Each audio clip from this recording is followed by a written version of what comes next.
怎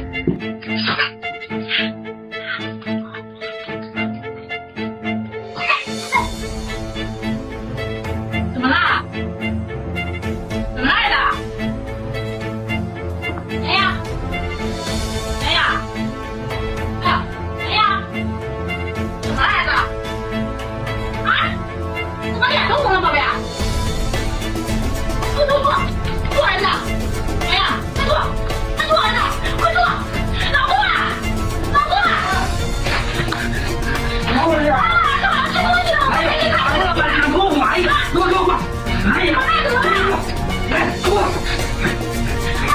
出来了吗？你看，没有，出来了吗？没有，你打电话了吗？我没打你麻烦2天麻烦呀，我拿东西怎么样？儿子，快坐，宝贝，快坐，好办，我先买了这个东西试验。这什么玩意儿？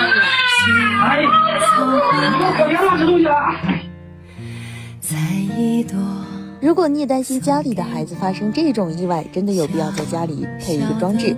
人一旦被噎住，留给我们的黄金时间只有几分钟，这个装置关键时刻就能发挥作用，几秒钟就能将异物吸出，放在家里也多一份安心，多一份保障。操作起来非常的简单，包裹口鼻，轻触按钮就能将异物吸出，老人小孩都能独立操作。